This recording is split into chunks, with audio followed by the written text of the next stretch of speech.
Again, my name is Gabe Zolna. For those of you that may or may not know, on Monday, which would have been June the 24th, 2013, the U.S. envoy appointed to help Kabul pursue peace with the Taliban, James Dobbins, he arrived and he met with Karzai and the Afghan body intended to negotiate with the insurgents. James told reporters that Washington was trying to determine if the Taliban was willing to engage in talks. Isn't that why John Kerry, the Secretary of State, went over there to engage in talks? Anyway, it doesn't look like they're too eager to talk, and the reason that is that same day, the Taliban, according to the information that we've been able to receive, attacked the presidential palace. And during that attack, 2 security guards were killed. One of the attackers was wearing a bomb and he blew himself up, and 3 or 4 of the other attackers were killed by the security guards. And it appears that the people that were responsible for this attack belonged to the Haqqani network. By the way, the Haqqani network, they're very closely tied with Al-Qaeda. And Al-Qaeda, well, we're giving them weapons through Turkey into Syria. We're giving these folks weapons. I wonder if they used the bombs and the weapons to attack the palace that we gave them. Any bets on that? Anyway, what's really interesting is the United States ambassador to Afghanistan, here's another rocket scientist, his name is Jim Cunningham. He condemned the attack and called on the Taliban to once again commit to the nascent peace process in Doha.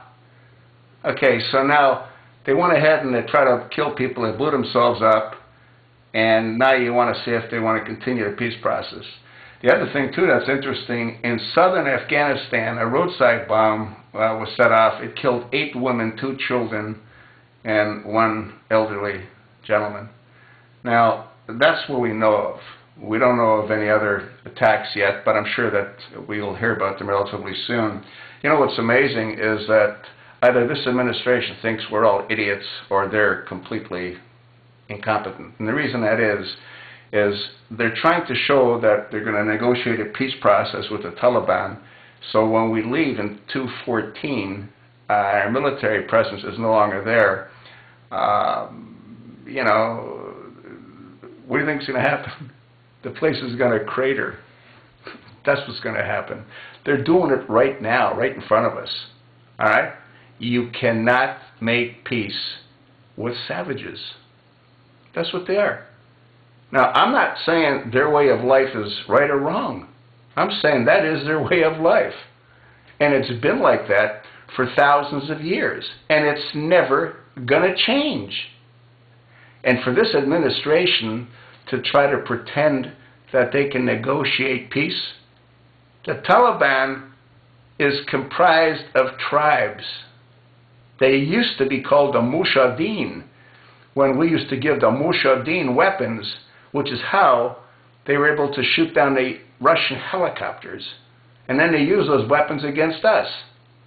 These people are savages, for the most part. They have no respect for the rule of law. Nor does Obama. You know, I heard him on television. He was talking about, you know, the guy that is now in Russia, you know, Edward Wozen.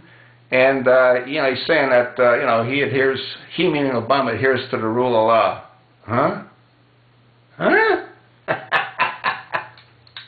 Yeah, he adheres to the rule of law. Obama adheres to his rule of law.